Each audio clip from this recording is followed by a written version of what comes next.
Hi, everyone. Welcome to Friday Questions. My name's Luke. My name is Mark. And these are the questions. All right, jumping right in. Question 1. And this, I guess, ties back a lot into what we're talking about in Romans and a lot of the stuff that Paul is referring back to. Yeah, Romans 4 especially. Yeah. Talks about Abraham a lot. So the question is, 1, why did God choose Abraham, and why did he choose that land? Like, why did he send him to a faraway land, or that land in particular? What's the significance of Abraham, and what's the significance of that land? Good. Okay. As always, we like to take a question and then talk about something else for a few minutes first to lead to it, but there's a point here.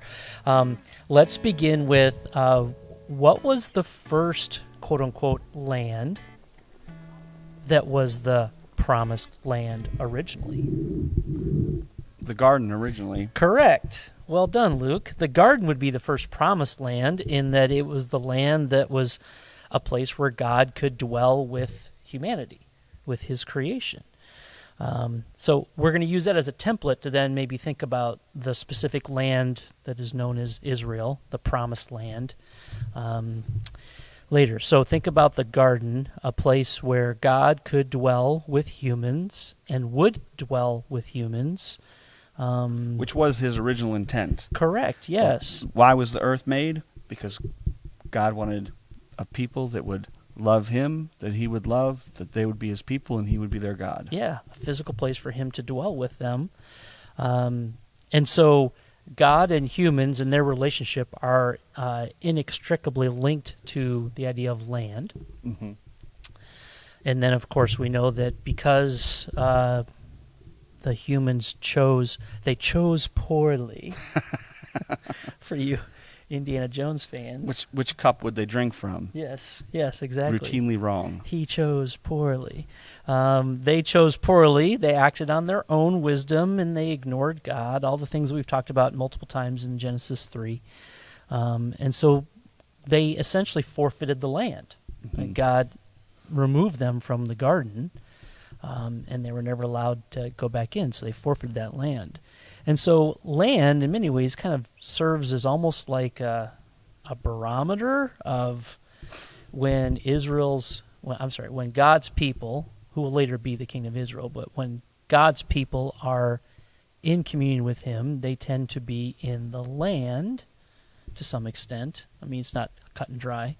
And when they aren't in fellowship with God, or when they're disobeying him, or when they continue to walk away from him, oftentimes they aren't allowed in the land. Now that pretty much is how it works from Abraham on. I mean, one could argue that obviously the early people of Israel, especially the Jacob's family, they were in Egypt for all those years. Mm-hmm. But again, that wasn't their home because Right. they were visitors there, and eventually through Moses they were God got them out of Egypt under Moses' leadership, and they moved their way and were on their way to the promised land. Mm-hmm. They would return to the land that Abraham had lived in at one point. So now we get to the actual question. That's all like groundwork for getting to this. Okay, so then we get to Genesis 12, and this was discussed a little bit last week in the weekend teaching, and it will be addressed a little bit this weekend also. Because in Romans 4, Paul deals a lot with this idea of, remember, how are we trying to understand how one becomes justified? Dealing with some of those legalistic people in chapter 2 who were upset with the non-legalistic, non-moralistic people in chapter 1. And Paul's been building this case of we're justified by our faith, that God declares us righteous because we have faith in him.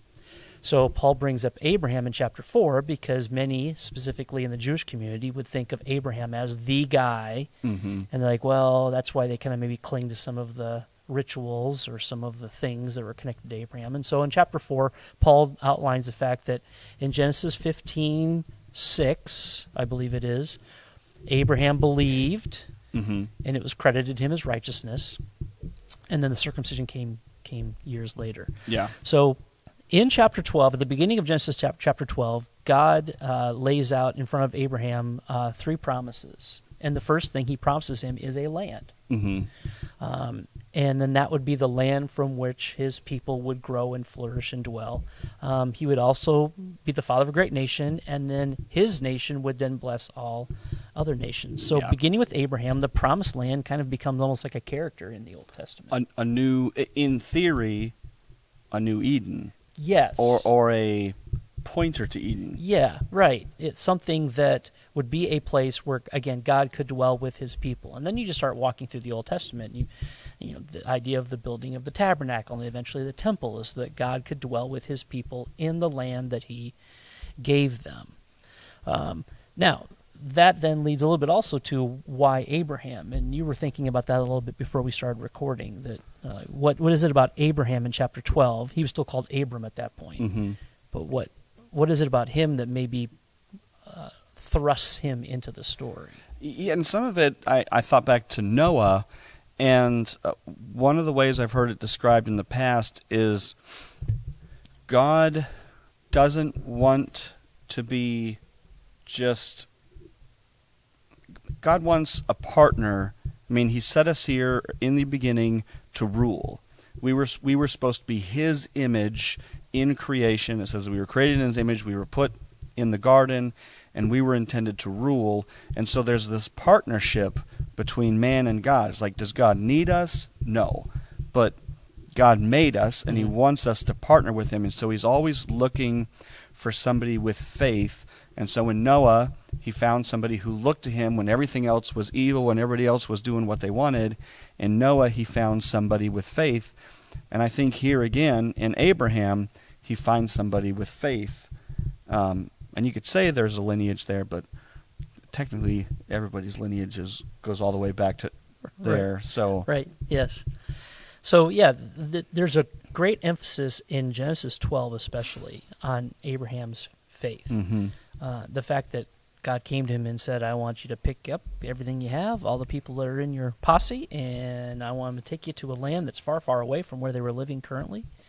I'm going to give you this land. I'm going to give you a nation, and you're going to bless all the other nations.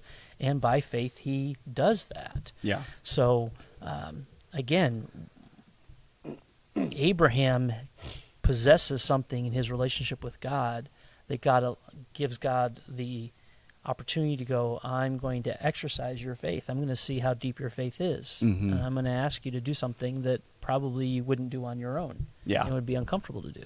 Yeah. And so then the land that specifically Abraham heads toward, the land of Israel, described as like the land flowing with milk and honey. You were talking a little earlier about how that specific piece of real estate in the world is unique. It's kind of it's a bit of a oasis surrounded by desert. Mm-hmm. Mediterranean to the west, Sea of Galilee, Dead Sea, Jordan River to the east, but everywhere else around them. You go into Egypt, you go into modern day Jordan, and it's deserty all the way over to Iran and Iraq, present day. And so, we were thinking about what makes that piece of land special. Well, I don't know if the Bible comes out and tells us specifically. The biblical authors don't say, and God chose this piece of land because it's high resale value and it's got gorgeous 6 bedrooms and it's a lovely view out the back. There's none of those real estate type things are mentioned specifically in Scripture. I mean, we can look at it and see it as it's pretty strategic. It is actually it's the intersection of 3 continents. Mm-hmm. It's where Europe, Asia, and Africa kind of meet, all right there. And they call that general area the cradle of humanity. Is that what it's called? Yeah. There's a Fertile Crescent that's also talked about. That's kind of like this piece of land that's got some ability to grow things, and Israel is kind of on the tail end of that Fertile Crescent. I mean, we know that based upon the early books of the Bible, that's kind of where humanity began. Mm-hmm. And when Abram gets all the way around to the Promised Land, it's not like landing on the moon. He's not the first guy there. There are people already living there. Yeah.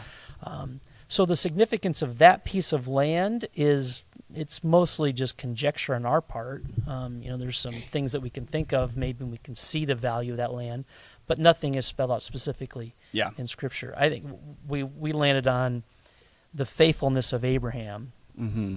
relocating to another area he'd never been to. Because it's easy the to key. it's easy to have faith in a comfortable environment. Sure. You know, like I said, I think I've said this before. It's like when you're making a lot of money or when you live comfortably, and God says, "Well, I want you to do this," and it's easy to be like, "Oh, yeah, okay, I can do that." Because if God doesn't take care of it, I still, I got some money. Right. I'll be okay.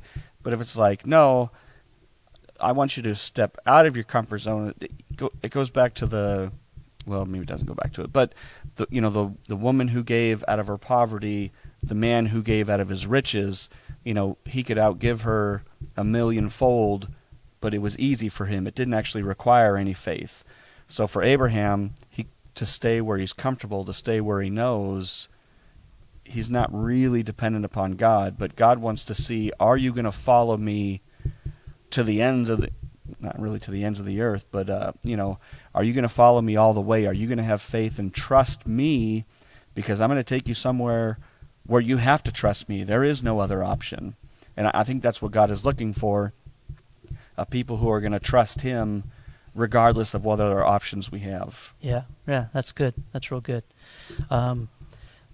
The other part of this question that we can think about for a moment is just, again, that cycle with Israel, where you can see how precious the land is for God, that they would be promised the land and they might be able to take possession. You think of through the book of Joshua and the taking possession of the land, but then they misuse the land or they abuse the land, and so then they lose the land.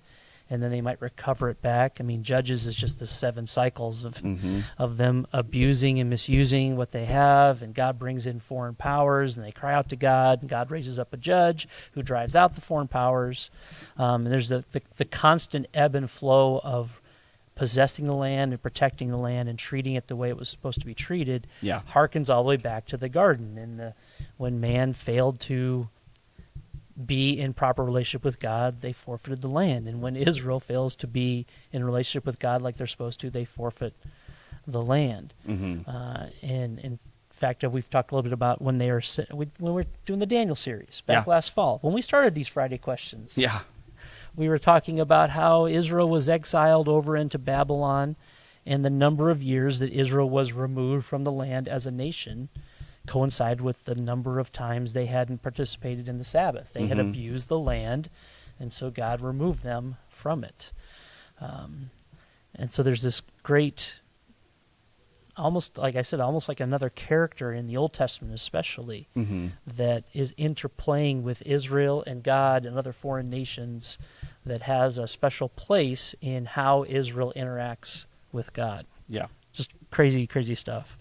At one point, we know that they had to drive out the Canaanites, and the Canaanites are descendants of Ham, and Ham was the one son of Noah that had done this really unquestionable, unthinkable thing, and they who had kind been of cursed. Yes, and so like the Canaanites, because Ham's son was named Canaan, the Canaanites kind of become the ultimate bad guys in the early parts of the Old Testament. Like they're the most wicked, evil people living in the land that Israel has to remove from the land. Yeah. Yeah, a lot of intrigue there. We can ask those kinds of why did God choose Abraham? We believe it's based upon his faith. Why did God choose that piece of land? There may be some features to it, but again, at the end of the day, God doesn't really tell us why that piece of land. It is amazing that piece of land has been a hotbed of conflict since biblical times. Yeah, I mean, the reality is he could have chosen anywhere. He could have chosen New Jersey. Probably not, but... Yeah. It's possible. Can you imagine if New Jersey was the promised land? No offense, New Jersey, but you're New Jersey for a reason. Yeah. Nobody's like, the land of New Jersey. I'm headed to New Jersey. I don't know what New Jersey ever did, but... I don't know either. They just always seem to kind of be the kid brother to New York that gets kicked around. Okay, I think we've gone off the rails with that question. Yeah, so I thought, slight derailment. There was such a focus of the land in ancient Israel, and yet in modern Christianity, even the New Testament, there's no talk of land. And a lot of it reminds me of it makes me think about the Levites. So the Levites, God said, I've set these people aside for myself. I am their inheritance. And he even says they are my inheritance. And I think as Christians, as it shifted from a nation of people to all believers everywhere, the land becomes unimportant because God is our inheritance. Like you talked about the Levites, how he was their inheritance. I think as us, it calls us a nation of priests, and that God dwells in us. God dwells within us. We are supposed to be the representation of the new Eden, how our lives are, regardless of where we're at. So it changes from this God taking one people and doing it this way to God saying, now once Jesus comes back, now it's all of creation is going to have this redemption, and it's not just one people, but it's all people. It's all of creation. Everything's going to be restored, and so everything is moving back towards the garden. And so why don't we have a land as part of our Christianity? Well, because God is our inheritance, and we're supposed to bring the Eden, as it were, to everyone that we encounter, to everyone that we meet. Our homes should be a recreation of that Eden. And so I was just thinking about that. It's like, why was that so important to them, and why is it not important now? That was my thought on that. You could tell me I'm completely wrong. Yeah. I don't know. Well, I just threw that on him. Well, there is the discussion of the New Jerusalem in the end, but again, that's more of we're coming full circle from the original chapters of Genesis and the Eden experience of a place where God dwells with humanity. But you're accurate in that during the New Testament era, there isn't the emphasis on physical piece of land like there was when God was working through Israel because of that. Because in a sense that Acts 2 is a huge event where the gospel is supposed to scatter everywhere. Yeah. And so it says to the ends of the earth. The gospel will be preached to the ends of the earth. And so now we become essentially the temples of God. And so God is dwelling wherever we are, which is everywhere around the world. And so, you do see a de-escalation of land talk during the church era because it is God is working more through individuals that are scattered around the world who bear the name of Jesus. And then the recreation or new creation of heavens and earth will be a new land that we can dwell in with God forever. So land will make a comeback, but it won't be even that little piece of land that's smaller than the state of Arizona. Will not be the focus as much as land, earth, dwelling with God, New Jerusalem coming out of the heavens. That's the full cycle of the time that Adam and Eve had with God in the garden. So, it's interesting. I always think back to God meets us where we are. For instance, all the sacrifices in the Old Testament, it's not just because God wanted sacrifices, but that was already happening. The sacrifices were already a part of something they knew. He just took something they knew and said, here is a new interpretation of that. Here is a way to take that thing that you know and connect with me through it. And I remember Nathan was telling me, he was talking about this in one of his Bible classes, about it's interesting, the time that Jesus came, the world was in such a place that the gospel could literally spread to all of the known world at that time. The roads, everything about the way the world was in every single way was in such a way that it could happen. And land for the Old Testament Israel, your wealth was the size of your family, the size of your flock, the land that you had to graze on. And so God gave them what they knew. And in the New Testament, you see such a different focus because God talked to them in a way that they knew. And really, we reflect the New Testament environment a lot more than we reflect the Old Testament environment, which is why so many people have such a hard time understanding the Old Testament. They're like, Yeah. well, why would they do that? Well, because it was a completely different time and place and everything. Nothing about that was what it is now. Right. So, Yeah. Very true. yeah. That was a rant we probably didn't need to go on. But second question, what is the meaning in the interpretation of Luke 17, 5 through 10? All right. Let me jump to it here. Luke 17, 5 through 10. I'll read it for us, and then I'll come back and add some context, and we can talk through a little bit of perhaps what's happening here. All right. So Luke 17, starting at verse 5, the apostles said to the Lord, "Increase our faith." And the Lord said, "If you had faith like a grain of mustard seed, you could say to this mulberry tree, 'Be uprooted and planted in the sea,' and it would obey you. Will any one of you who has a servant plowing or keeping sheep say to him, when he has come in from the field, 'Come at once and recline at the table'? Will he not rather say to him, 'Prepare supper for me, and dress properly, and serve me while I eat and drink, and afterward you will eat and drink'? Does he thank the servant because he did what was commanded? So you also, when you have done all that you were commanded, say, 'We are unworthy servants. We have only done what was our duty.'" So yeah, that's a little cryptic. Mhm. And also it's a little uncomfortable because Jesus is talking about servants and slaves and things, and in our culture that gets people kind of a little nervous about what exactly is he trying to say in that section. So let's pull back a little bit and kind of get some context around that, and then we'll zero in on maybe some things that Jesus is trying to communicate to his apostles here. So in the book of Luke, Luke's letter, his writings on the life of Jesus, from chapter 9 all the way through chapter 19, it's just a series of Jesus' teachings and parables as he heads toward Jerusalem, and then he gets to Jerusalem, and then the last week and crucifixion, resurrection, etc. kind of picks up at starting Luke 20.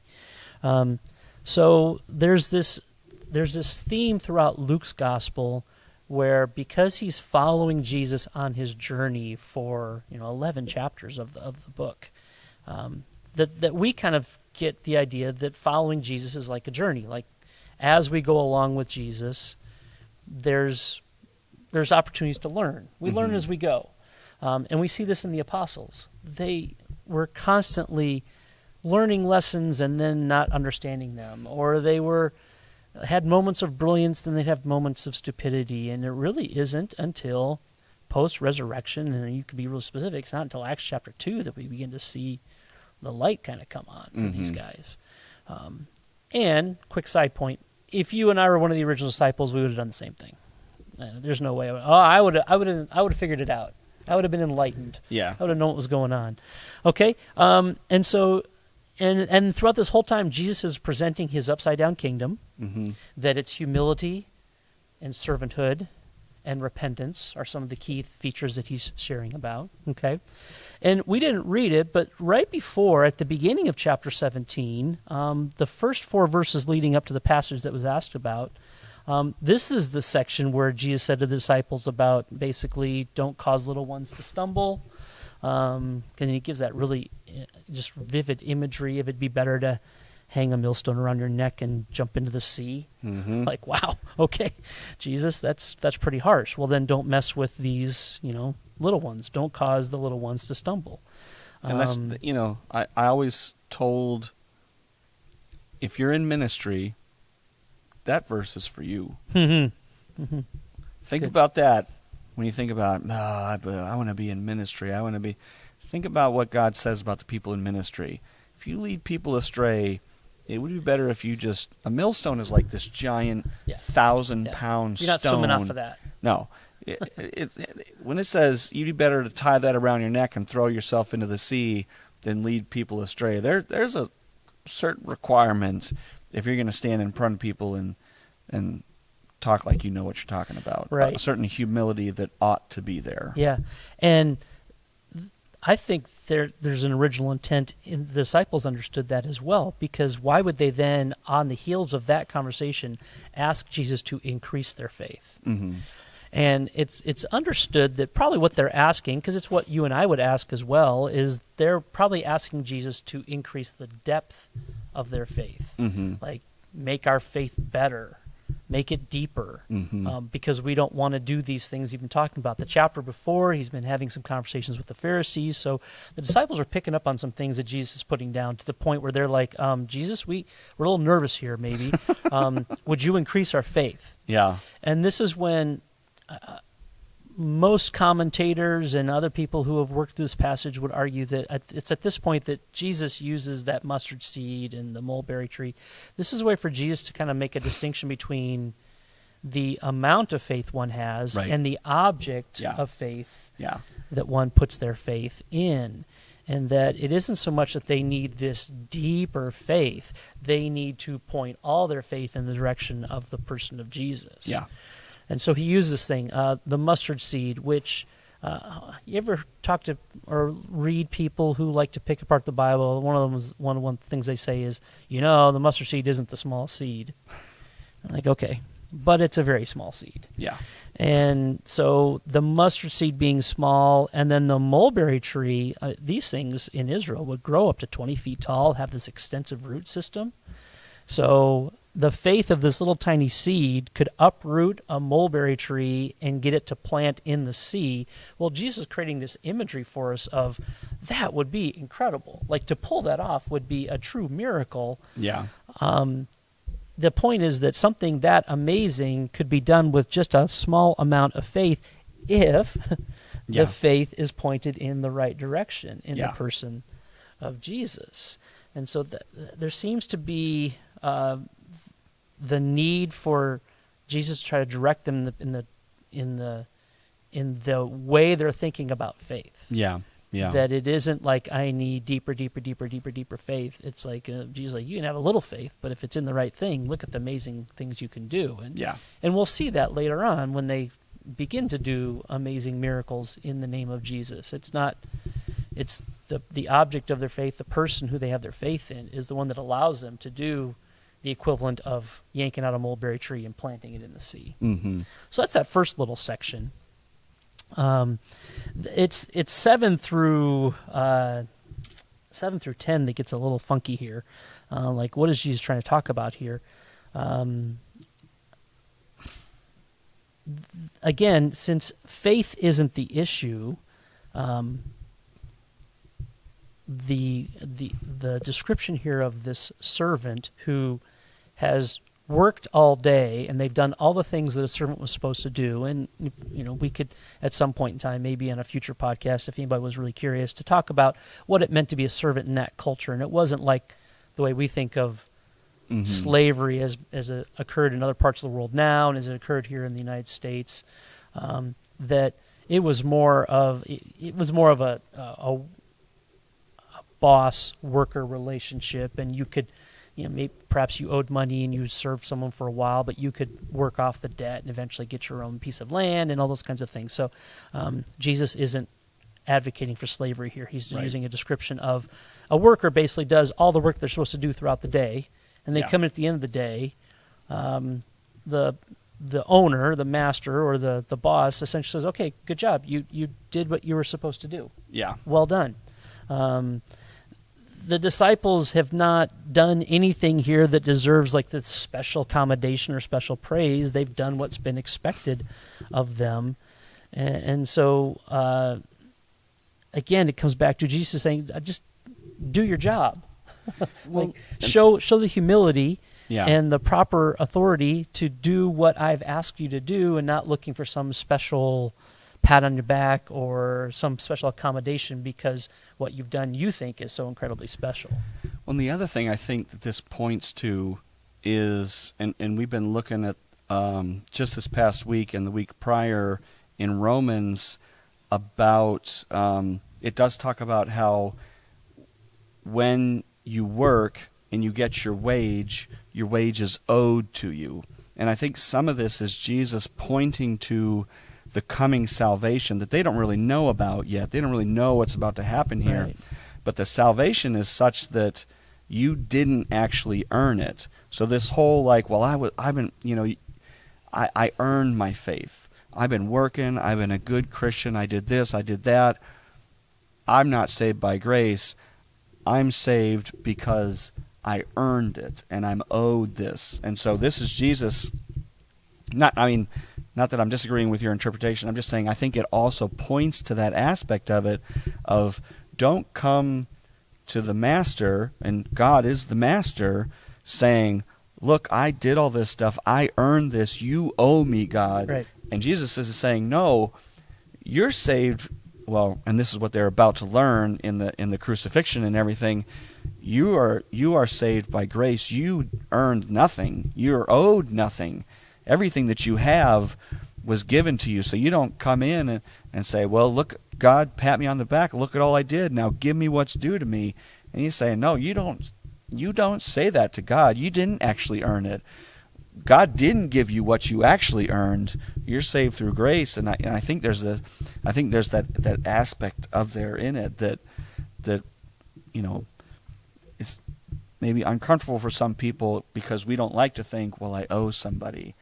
I mean, isn't that what every other religion is? I work my way, Right. I earn my way, because people don't want to think, well, I owe God. Yeah. And if I owe God, well, he. Yeah. Yeah, it's about obedience and Yeah. humility, not earning in some way some special accommodation or even earning what you think you're owed. Yeah. That it's like you've done what you're supposed to do. Do it humbly. Do it with obedience. Again, and it connects to the section before, so that this isn't almost, to paraphrase a little bit, and I want to be careful, I'm not putting words in Jesus' mouth, but to help get the theme here of what's happening is like, guys, this isn't a faith issue. Yeah. It's an obedience issue. Yeah. Will you Yeah. humbly do what you've been asked to do, and to do that faithfully? You don't need like this extra dose of faith Yeah. within you. You have enough faith. Yeah. Now Yeah. you need to go about the work that's been put before you. So like when we encounter these, and we can even apply it to ourselves, when we encounter these difficult things in Scripture, Mhm. it's not so much that I need to focus on more faith. I just need to focus on being obedient and humble. Yeah. Yeah. And thinking back to even what Pastor Ray was speaking about last weekend about the idea of what do we boast in? Yeah. We boast in Jesus. And we don't look for some kind of accolade from that. Like we all point everything back to Jesus, and our desire is just to humbly serve Him Mhm. in what is required of us. And a modern equivalent would be, I've been to church 50 out of the 52 weekends this year. So I'm Like- looking pretty like, good. Yeah. Hey, and I even almost shared the gospel with someone the other day. Yeah. I'm like, good. That's what you're supposed to be doing. Keep it up. Yeah, yeah. That's faithfully, humbly serve me Yeah. with obedience. Yeah. Yeah. I think. Yeah. I agree. One last verse that kind of ties in with that, and it was what Pastor Ray mentioned last week, was there's Galatians 6:14. At the end of Galatians, Paul says this to his readers. He says, "But far be it from me to boast, except in the cross of our Lord Jesus Christ, Mm-hmm. by which the world has been crucified to me, and I to the world." So again, it's that humility of understanding whenever I am promoting something, it's Jesus. Yeah. And even like here at Desert Breeze, we think about the amazing things God's doing, and we're so grateful for all the people who help serve here and are part of it. And if we're careful, if we're not like saying, okay, but this is what we're called to do, so Yeah. let's just do it, and let's give the honor and praise to Jesus. Yeah. It's a dangerous road to walk down. And so Jesus is just trying to teach his disciples some hard lessons here, and he uses imagery that they would understand to some extent. Yeah. The mustard seed, the mulberry tree, and then a worker or a servant with their You know, with and their that's master. a good point. You have to ask that question when you're digging into these verses. What did this mean to them? right. Whatever interpretation we want to try to put on something, it can't invalidate what it would have meant to the people at that time, because they were the ones that it was written to. Like, God's not going to send us a message in some language that we don't understand for some future society to know. Right. Because, one, we wouldn't save it. We'd be like, well, I don't understand this. I must be crazy. So it has to Right. mean something to the people at the time. Yeah. Yeah. Good. Okay, hopefully that was helpful, because Yeah. that's a really great passage to think through. Doesn't get a lot of, it's not like a high volume passage. Not many people are jumping into that one to talk about it, but it's worthy of just even seeing the progression of Jesus in his conversation with the disciples as he gets closer and closer to Yeah. Jerusalem in that. Okay, one more question? Last one? question. Last one. Last question, and, This is a and good we've, one. we've kind of touched on this, but it's a question that I think a lot of people have thought about from time to time. In the Old Testament, how were they saved? Because in Romans, I don't think we've gotten to it yet, but in Romans, maybe we have gotten to it, Paul says not every Israelite who was born an Israelite is an Israelite. And that's what he goes on to say, and not all people who were not born Israelites are actually Yeah. Israelites. So how were the people in the Old Testament saved if we know Jesus and we put our faith and trust in Jesus and we accept his salvation? What did the Old Testament people do? Right. Let me answer your question with a question. How are people in the New Testament era saved, quote unquote saved? What would we say? The simplest way would be to say by grace through faith. Mm-hmm. It's exactly how people in the Old Testament were saved, by grace through faith. Give you a couple of texts that help flesh that out. I think holistically you look at it, you see that obviously it is God's gracious favor upon people, and then Mhm. their trust in him, their belief in him. Let's take two of the characters we just mentioned earlier, Noah, Genesis 6:8. Genesis 6:8. Just a simple statement that's made here as we're just about to get into the flood narrative. In verse 5, God saw the wickedness of man, and then he sees Noah, and then this parenthetical statement about Noah. And in the ESV it reads, but Noah found favor in the eyes of the Lord. And the word favor there really is very similar to the idea of grace. Noah found grace in the eyes of the Lord. And so Mhm. there was this, God saw something in Noah and offered him grace. And it was probably due to, we would say, the faith of Noah. Mm-hmm. But there's a grace aspect that God graciously offers himself to people throughout the Old Testament, much like he does in the New Testament. And then we've already talked about Abraham a little bit, and in Genesis 12, let me pop there real quick. After all of these things were said to Abram about all what was going to happen to him, it says that he's going to go and all those things. And I think it's actually after the promises given to him in three places, Genesis 12, 15, and 17. I think it's Genesis actually 15:6, where it says, and Abraham believed, and it was reckoned or counted to him as righteousness. Yeah. So you can see God's grace and you can see man's faith in the God that they know. And that's actually the same language that it uses when it talks about our salvation. It says he was the propitiation of our faith, and it means like what he had is just placed on us. And it's the same thing when you're talking about that Old Testament. It was credited to him as righteousness. His faith caused that to be credited to him as if he was righteous. Not that he was righteous, but it was credited to him as if he was righteous. So you're right. Right. It's that faith, even in the Old Testament, that faith in God. Right. Just because you were born in Israel doesn't mean, at some point in your life, a hole's not going to open up and swallow you. That's true. You never know. The same language, Paul uses the same language in Romans to describe justification by faith, that it's been reckoned, it's been counted to you as righteousness. Mhm. It's been credited to your account. Yeah. Now, I think we've mentioned this before. It feels like we've had this conversation at one point, the idea of progressive revelation. So obviously what different individuals knew and what even different people groups knew about God gradually grew throughout time. So Abraham had a more intimate encounter with God than Noah did, and had more information, and then Moses has more, and David has more, and then you get in the New Testament. And so there is this growth of understanding who God is and his relationship to his people, that develops. But it is always the faith of the human placed in the God who graciously offers himself. Mm-hmm.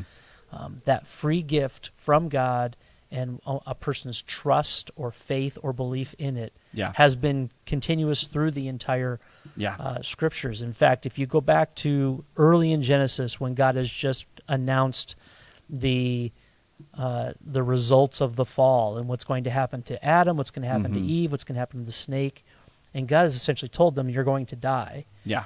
Little known fact, it is at that moment that Adam actually, at least we read, that Adam gives Eve her name. She is called the woman in every situation leading up to the end of chapter 3, and it's at that point that Adam turns and names her Eve, which essentially means the mother of all living. And that's in many ways a faith statement, like, all right, God just told us we're going to die, but I, by faith, believe that doesn't mean it's the end of us. And so Eve, you're going to be the mother of all living humans from this point forward. Yeah. That's a faith statement by Adam in that moment of understanding what God has just decreed to them. So faith is the substance throughout all of it based upon God's gracious gift. I think you can see that developed and understood through Genesis to Revelation, through the entire Bible. That is the key moment. Now you say, well, they don't know about Jesus, and they get hints of the Messiah coming up. But again, it's what they are able to know about God. Do they believe in that? Do they have faith in that? Yeah. Yeah. And that's what we would, if we're using New Testament language, that's what saves them. Yeah. Yeah. Yeah. Pretty cool. Good questions this week. Yeah. Good questions this week. Not bad, everybody. Keep it up. And I don't think any of those were wandering questions either. They were all People are locked in related. now. Yeah. Yeah. Very good. So, good. All right. Well, if you have more questions this week, send them on over. We're here every Friday. We'll see you next week. Except for when we aren't. But we try to be here every Friday. Yeah. Well, every in this case doesn't necessarily mean every. It means a lot of Fridays. Most of the Fridays. Most of the Fridays we're here. Oh, have a and good if week. we're not, there was probably a reason. A reason. I was going to say a good reason, but I couldn't There's get a the reason. word out. There was a reason we weren't. Yeah. Yeah. So See see ya. you next week.